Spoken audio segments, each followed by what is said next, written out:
भाई 2025 खत्म होने को है और 4 महीने बाकी है 2025 फिर खत्म। और आज के दिन खड़े होके ये सबसे बड़ा एक क्वेश्चन है कि क्या एआई आपके जॉब को छीन लेगा या फिर नहीं। बट उससे भी एक सवाल मैं ऊंचा पूछूंगा, क्या एआई आपके जॉब को छीन लेगा या नहीं। इससे महत्वपूर्ण ये सवाल है कि आपने कौन कौन से स्किल्स सीखे हैं इस 2025 के अंदर।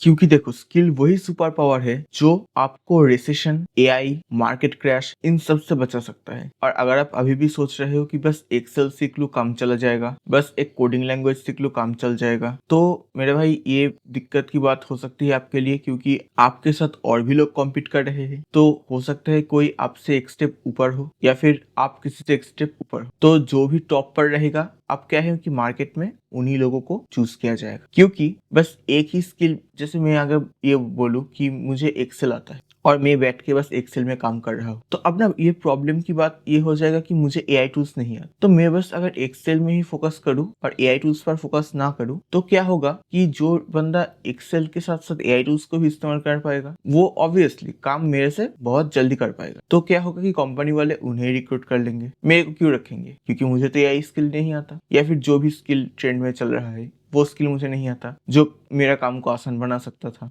तो इसीलिए जो है स्किल्स बहुत ज्यादा इंपॉर्टेंट है।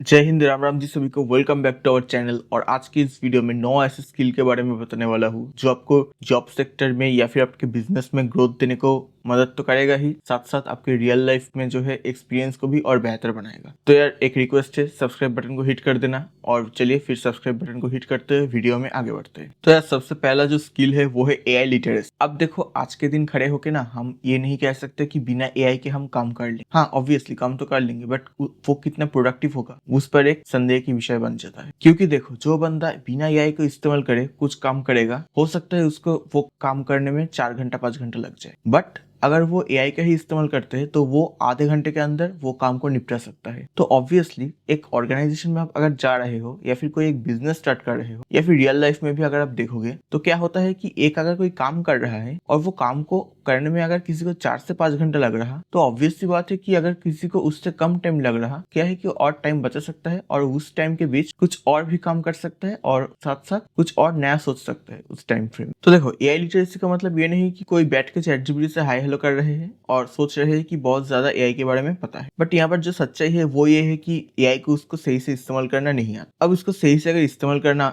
है तो क्या करना होगा? सबसे पहले तो आपको प्रॉम्प्ट इंजीनियरिंग सीखना होगा कि कैसे ये होता है। फिर एआई से वर्क फ्लो को बनाना सीखना पड़ेगा, कैसे एक डेली काम को ऑटोमेशन करना होगा, इस चीज के बारे में भी उसको सीखना पड़ेगा। एग्जाम्पल के लिए, एक मार्केटिंग कंपनी में 3 लोगों की अगर टीम है और वहां पर तीनों को एआई के बारे में कुछ खास नॉलेज नहीं है, वहीं पर एक नया बंदा आता है और उसको एआई के बारे में नॉलेज। अब जो नया बंदा है वो क्या करेगा कि जो 3 बंदे हैं उसको फिर रिप्लेस कर देगा, क्योंकि उससे तो एआई आता है। अब बॉस क्या बोलेगा कि तुम तीनों लोटा लेके लपक लो, और हम तो यहाँ पर लोग बैठा देंगे जो यहाँ पर एआई के इस्तेमाल करते हुए काम कर लेगा। तो तीनों को सैलरी देने के बजाय एक को सैलरी दे देंगे और एआई का सब्सक्रिप्शन ले लेंगे, काम खत्म, पैसा हजम। तो 2025 में अगर आप ये चाहते हो कि सिर्फ 2025 की बात नहीं, आप आगे भी अगर ये चाहते हो कि आपको कोई रिप्लेस नहीं कर सके, एआई आपको रिप्लेस ना कर सके। देखो, एक बात तो पहले समझ लो कि एआई आपको रिप्लेस नहीं कर सकते। जो बंदा एआई जानता हो वो आपको रिप्लेस कर सकता है, अगर आपके पास एआई का नॉलेज नहीं है तो। अगर आपके पास एआई का नॉलेज है तो हो सकता है आप वो बंदा बन जाओ कि अब दूसरे को रिप्लेस कर दो। अब जो दूसरा स्किल है वो है डेटा लिटरेसी। अब देखो, यहाँ पर क्या होता है कि डेटा सुनते ही लोगों के दिमाग में एक गलत फहमी आ जाता है कि डेटा का मतलब तो ये है कि एक बहुत सारे टॉपिक्स रहेंगे, बहुत सारे कुछ नंबर्स रहेंगे, उससे डील करना। हाँ, बात सच है कि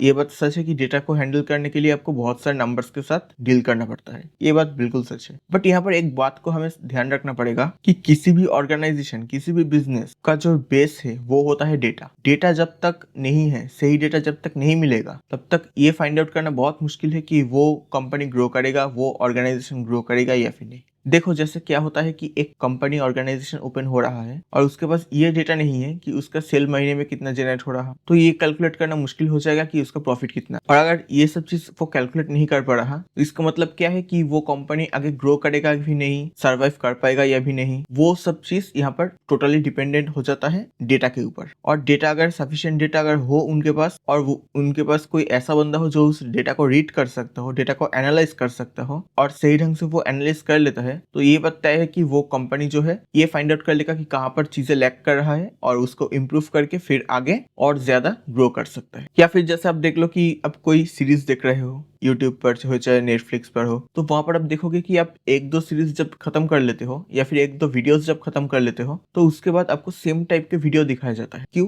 क्योंकि आपके पास जो पास्ट डेटा है, आपके देखोगे हिस्ट्री सेक्शन में कुछ डेटा आपके गिवन है, जो चीज आप ऑलरेडी देख चुके हो वो आपको हिस्ट्री में आ जाएगा, यूट्यूब सर्च हिस्ट्री में। तो वो क्या है, एक डेटा है। अब उस डेटा को ऑप्टिमाइज करके क्या करेगा, जो एआई से सिस्टम है, जो एल्गोरिदम है, वो क्या करेगा, आपको सेम टाइप का वीडियो दिखाएगा। क्यों? क्योंकि उसको लगेगा कि आपको इस चीज में इंटरेस्ट है। तो यहाँ पर क्या है कि जैसे ही आपको इस चीज पर इंटरेस्ट लगेगा तो आपको और वीडियो रिकमेंड करेगा, और जैसे जैसे और वीडियो रिकमेंड करेगा तो वैसे वैसे क्या होगा कि आपको देखने का चांस भी बढ़ जाएगा। अब जो तीसरा स्किल है वो है फाइनेंशियल लिटरेसी। अब देखो भाई, ये तो आप मानते हो कि आप पैसा कमा लिए, डेटा का इस्तेमाल करके, एआई का इस्तेमाल करके आप पैसा बहुत कमा लिए, बट जब तक आपके पास ये नॉलेज नहीं होगा उस पैसा को कैसे सही ढंग से इस्तेमाल करना है, कैसे उसको सेव करना है, कैसे उसको इन्वेस्ट करना है, कैसे उसको जो है प्रॉपर तरीके से मैनेज करना है, ये चीज जब तक आप नहीं सीख रहे हो तब तक ये बात तो तय है कि आप पैसा को मैनेज करना नहीं आएगा। और पैसा को अगर आपको मैनेज करना नहीं आता है तो ये बात समझ लो कि आगे जाके आपको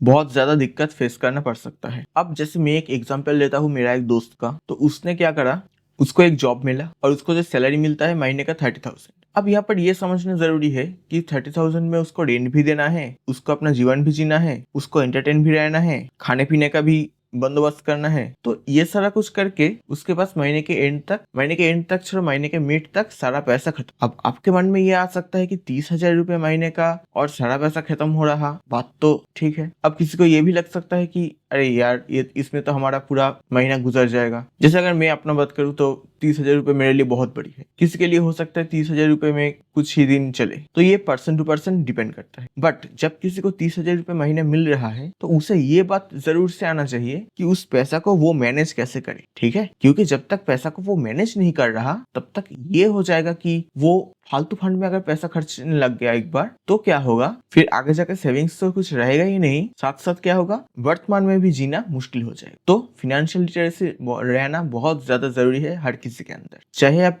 10,000 कमाओ, चाहे 20,000 कमाओ, चाहे 10 लाख कमाओ, चाहे 20 लाख कमाओ, जितना भी कमाओ, आपके अंदर फाइनेंशियल लिटरेसी आना जरूरी है। अब जो चौथा स्किल है वो है कम्युनिकेशन एंड स्टोरी टेलिंग। अब देखो, एआई से तो आप कोई भी काम करवा सकते हो, ये बात सच है, बट जब बात आई ह्यूमन कनेक्शन की, एक ह्यूमन टच की, तो एआई ना वहां पर लैग कर जाता है। क्योंकि जो बात मैं आपसे कह रहा हूँ एक जो है कनेक्शन है कि आप समझ पाओ, बट वहीं पर अगर मैं किसी एआई एजेंट को बैठा देता यहाँ पर, या फिर कोई एआई के अफसर को बैठा देता यहाँ पर, तो क्या होता कि एआई को बस एक ही तरीके से बोलना आता है, एक ही इमोशन से बोलना आता है। तो यहाँ पर क्या होता कि यहाँ पर जो है कनेक्शन जो है या फिर स्टोरी टेलिंग जो है, एआई कहीं ना कहीं लैग कर जाता। जैसे पिछला जो तरीका था फाइनेंशियल लिटरेसी में, वहां पर मैंने एक रियल लाइफ एग्जाम्पल दिया जो कि सच में ये हो चुका है। वहीं पर अगर एआई से मैं पूछ लेता, शायद एआई बता देता, बट जो कनेक्शन है, बट जो फील है, वो शायद से एआई नहीं दे पाता। अगर मैं एक स्क्रिप्ट को बैठ के एआई से पढ़ लूं और बस उसको आपके सामने प्रेजेंट कर दूं, तो हो सकता है कि आपको उतना कनेक्ट फील ना हो जितना मैं एक अंदर से बोल के आपको फील करवा सकता हूँ। तो स्टोरी टेलिंग एकमात्र ऐसा अस्त्र है जिसको अगर आप सही ढंग से इस्तेमाल कर सकते हो तब दुनिया में किसी भी चीज को जीत सकते हो। क्योंकि अगर आपके पास स्टोरी बोलने का क्षमता है तो ये मान लो कि लोगों को ना आज के दिन स्टोरी सुनना है, चाहे वो रियल लाइफ हो, चाहे वो कोई इमेजिनरी स्टोरी हो। रियल लाइफ हो तो बहुत बढ़िया, इमेजिनरी स्टोरी हो तो ठीक है, चल जाएगा, बट क्या है कि स्टोरी से वो रिलेट होना चाहिए। अब पांचवा स्किल है personal branding and digital marketing. अब देखो, 2025 में कोई स्किल इनफ हो चाहे ना हो, पर्सनल ब्रांडिंग एक बहुत ज्यादा इंपॉर्टेंट चीज बन जाता है। क्यों बन जाता है? क्योंकि यहाँ पर देखो, पर्सनल ब्रांडिंग में क्या आता है कि हम जो है अपने आप को ब्रांड कर रहे हैं, अपना जो स्किल है उसको ब्रांडिंग कर रहे हैं। अब देखो, बहुत सारे फाउंडर्स इन्फ्लुएंसर बन रहे हैं। क्यों? क्योंकि यहाँ पर जो है उनको आके अपना जो है ब्रांडिंग बनाना है, पर्सनल ब्रांडिंग बनाना है, ताकि वो खुद भी ग्रो करे और साथ साथ अपने बिजनेस को भी ग्रो कर पाए।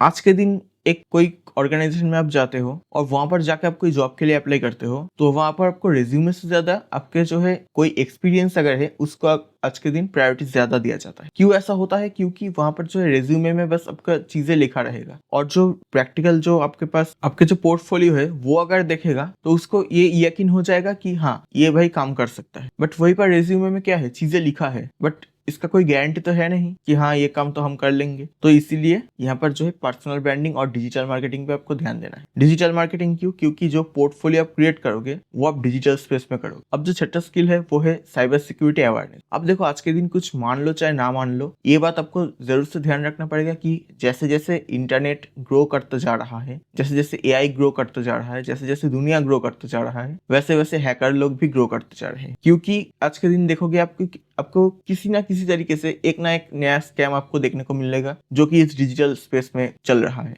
तो इससे अगर आपको बचना है तो इसके लिए आपको क्या होना पड़ेगा कि साइबर सिक्योरिटी का अवेयरनेस आना जरूरी है। चाहे आप कोई भी फील्ड से हो, अगर आपको साइबर सिक्योरिटी का जो है अवेयरनेस नहीं है आपके पास, तो हो सकता है कि आपके पास कभी भी किसी भी तरीके की फ्रॉड हो सकता है आपके साथ। तो अगर इससे आपको बचना है तो साइबर सिक्योरिटी का अवेयरनेस आपका अंदर आना बहुत ज्यादा जरूरी है। जैसे कि आप देखते हो बहुत सारे जगह पर आपके फोन में मैसेज आता है कि congratulation you won X amount, but आप सोचते हो कि भाई मैंने तो एक्स अमाउंट के लिए कहीं अप्लाई ही नहीं किया तो कैसे मैं जीत। बहुत सारे समय ये होता है कि हमें एक्चुअल में पैसों की नीड होता है और वैसे मैसेज देखकर हम तुरंत लिंक पर क्लिक कर देते हैं बिना कुछ सोच। वो काम आपको जल्दबाजी में नहीं करना है। क्यों नहीं करना है? क्योंकि वहां पर हो सकता है वो जो लिंक है, हो सकता है क्या वो जो लिंक है वो फिशिंग लिंक हो। जैसे ही आप उसको क्लिक करोगे, उस पर डिटेल्स एंटर करोगे या फिर जैसे ही उस लिंक पर आप क्लिक करोगे तो आपके फोन के अंदर कुछ सॉफ्टवेयर इंस्टॉल कर दिया जाएगा जो कि एक मैलिशियस सॉफ्टवेयर होगा और आपका सारा डेटा चला, आपका जो पूरा बैंक बैलेंस जीरो कर दिया। ऐसा बहुत सारे केसेस होते हैं। तो इससे आपको अगर बचना है तो साइबर सिक्योरिटी का अवेयरनेस आपके अंदर होना बहुत ज्यादा जरूरी है। अब जो सातवां स्किल है वो है इमोशनल इंटेलिजेंस। अब देखो एआई आपके दिमाग को तो कॉपी कर सकता है, आपके दिमाग में क्या चल रहा है उसके बेसिस पर वो डिसीजन मेकिंग कर सकता है, बट आपके दिल में क्या चल रहा है उसको एनालाइज करना एआई के लिए आज के दिन भी मुश्किल है। तो क्या हो रहा, कंपनी आज के दिन लीडर्स ढूंढ रहे हैं जिनको लोग पसंद करें, ट्रस्ट करें। क्योंकि अब देखो किसी ऑर्गेनाइजेशन में अगर 10 लोग बैठ के काम कर रहे हैं तो एक लीडर होते हैं और वो लीडर का क्या काम होता है कि सारे लोगों को वहां पर मैनेज करना आता है, क्योंकि उनके पास इमोशनल इंटेलिजेंस नाम का एक चीज होता है। अब देखो इमोशनल इंटेलिजेंस सबके पास कम ज्यादा होता है, बट जिसने उस पर काम करा, जिसने उसको रगड़ रखा, तो उनके लिए इमोशनल इंटेलिजेंस को इस्तेमाल करना और भी ज्यादा आसान हो जाता है। अब जो आठवां स्किल है वो है एडेप्टेबिलिटी। अब देखो आज के दिन क्या हो रहा है कि जो नए नए टेक्नोलॉजीज आ रहे हैं, नए नए चीजें आ रहे हैं, तो वो जो है तुरंत एक के बाद एक आया जा रहा है। तो अगर आज के दिन इन सारी चीजों के साथ अगर हमें कॉम्पीट करना है और अपना जो है एग्जिस्टेंस बनाए रखना है तो हमें क्या करना पड़ेगा, नया नया चीजें सीखते जाना पड़ेगा एज पर रिक्वायरमेंट। बट वहीं पर अगर हम नया चीज नहीं सीखते हैं, सोचते हैं कि अरे चलो यार क्या ही होगा नया चीज सीख के, एक बार सीख के हम जॉब में आ गए फिर अब चला जाएगा ऐसे ही, तो वहां पर आपके पास एक हो सकता है कि आपको जो जॉब है वो डूबने का चांसेस बढ़ जाता है। तो आपको आज के दिन क्या करना है, मार्केट में अगर टिके रहना है, चाहे आप कोई जॉब कह लो, चाहे आप कोई बिजनेस कह लो, स्टार्टअप कह लो, यहाँ पर अगर आपको टिके रहना है तो आपको क्या करना पड़ेगा, नया नया चीजें सीखते जाना पड़ेगा। अब आज का जो आखिरी स्किल है यानी कि 9th स्किल वो है क्रिएटिविटी एंड प्रॉब्लम सॉल्व। जब सब कुछ ऑटोमेट हो जाएगा तो लोग काम किसके ऊपर करेगा, तो वहां पर काम आएगा आपका क्रिएटिविटी, आपके जो है प्रॉब्लम सॉल्विंग स्किल। अब प्रॉब्लम सॉल्विंग का मतलब ये नहीं कि आप बैठ के कोडिंग कर रहे हो और 100 लाइनों के कोड सॉल्व कर रहे हो। प्रॉब्लम सॉल्विंग का मतलब ये है कि कुछ रियल लाइफ प्रॉब्लम है, उस चीज को आपको एनालाइज करना आना चाहिए, उस चीज को आपको सही ढंग से परखना आना चाहिए और फिर जैसे आप उसको एनालाइज कर लेते हो एक बार सही से, फिर उसको एग्जीक्यूशन की तरफ लेके जाना है। अब जैसे देखो आज के दिन बड़े बड़े जो स्टार्टअप्स है वो इतना ग्रो क्यों कर रहे हैं, क्योंकि उनके पास एक अच्छा सा कोडिंग टीम है, एक अच्छा सा उनके पास यूआई है, उनके पास एक अच्छा सा ब्रांड वैल्यू है, फेस वैल्यू है, ये सब चीज तो है ही, बट साथ साथ उनके पास जो चीज था सबसे पहले शुरुआती दिनों में वो है प्रॉब्लम सॉल्विंग स्किल। अब जो फाउंडर लोग हैं उनके पास अब देखोगे कि उनके पास एक प्रॉब्लम सॉल्विंग स्किल होता है जिनकी मदद से सारा कुछ जो है प्रॉब्लम का एक निचोड़ निकालते हैं और फिर एक टीम को बिल्ड करते हैं जो क्या करेगा, उस प्रॉब्लम पर काम करेगा और प्रॉब्लम को सॉल्व करने की कोशिश करेगा। तो ये बात तो तय है कि एआई टूल्स भले ही सबके लिए ओपन है, सबके लिए अवेलेबल है, but creative thinking, problem solving ये सबकी बस की नहीं। अगर आप इस पर एक महारत हासिल कर लेते हो तो हो सकता है कि अगला कोई बड़ा यूनिकॉर्न कंपनी आप क्रिएट कर दो। तो भाई ये रहा 9 स्किल जो आपको 2025 में सीख लेना चाहिए। बात 2025 की नहीं, जैसे जैसे आगे दिन बढ़ता जाएगा वैसे वैसे आपको इन स्किल्स को मास्टर करना आना चाहिए। तो एक बार स्किल्स का समरी ले लेते हैं। तो पहला स्किल है एआई लिटरेसी, दूसरा है डेटा लिटरेसी, तीसरा है फाइनेंशियल लिटरेसी, चौथा है स्टोरी टेलिंग, पांचवा है digital marketing and personal branding, 6th है साइबर सिक्योरिटी अवेयरनेस, 7th है इमोशनल इंटेलिजेंस, 8 है एडेप्टेबिलिटी और 9 है क्रिएटिविटी। अब देखो मैं मानता हूँ कि यहाँ पर सब चीज एक साथ नहीं सीख सकते हम, तो यहाँ पर ना कुछ देखो ऐसा तो नहीं कि 9 चीजों में से आपको किसी कोई भी चीज नहीं आता, कुछ ना कुछ तो आपको आता है। तो जो चीज आपको आता है उसका आप रिवाइज करो, उसको आप डेली लाइफ में कैसे इस्तेमाल कर सकते हो वो देखो। और जो चीज आपको नहीं आता है, आपको लगता है कि नहीं मुझे ये सीखना पड़ेगा, तो उसको थोड़ा सा ना टाइम दो। ऐसा नहीं कि एक बारी में हर चीज उठा ले रहे, नहीं, धीरे धीरे करके चीजें उठाओ, सीखो, समझो, एग्जीक्यूट करो, फिर नया चीज। जब तक लर्निंग नहीं तब तक अर्निंग नहीं। तो एक स्किल सीखो, स्किल सीखने के बाद उसको एग्जीक्यूट करो। जब आप उस पर मास्टरी हासिल कर लेते हो तब जाके आप नया एक स्किल ढूंढो और उस पर काम करो। ऐसे अगर काम करते हो आप, तो आप पाओगे कि आपके पास जो स्किल्स है, आपका जो बिजनेस है, आपका जो जॉब है, वो कहीं ना कहीं आपको एक फ्रूटफुल वैल्यू दे रहा है, वो आपको कहीं ना कहीं एक ग्रोथ दे रहा है, जैसे जैसे आप स्किल्स को सीखते जाओगे। तो कमेंट सेक्शन में एक चीज बताओ कि आपको कौन सा स्किल पसंद आया, इनमें से कौन सा स्किल आप सबसे पहले सीखना चाहते हो। वीडियो पसंद आया तो वीडियो को लाइक कर देना, चैनल पर नए हो तो सब्सक्राइब करके बेल आइकन को ऑन कर देना। मिलेंगे हम नेक्स्ट वीडियो में किसी ऐसे ही एआई टूल्स रिलेटेड, कैसे इसको मोनेटाइज करना है, कैसे एआई से आप पैसा जनरेट कर सकते हो, या फिर कैसा स्किल कोर्सेस आपको चाहिए जैसे जिससे आप मार्केट में सर्वाइव कर पाओ। इन सारी चीजों के ऊपर वीडियो आएगा आगे आने वाले वीडियो में। और नीचे कमेंट में ये भी बता देना कि किस टॉपिक पर आपको नेक्स्ट वीडियो चाहिए, ताकि मैं उस पर वीडियो बनाऊं और आपको मदद मिले। मिलेंगे हम नेक्स्ट वीडियो में, तब तक के लिए थैंक्स फॉर वॉचिंग। नमस्कार।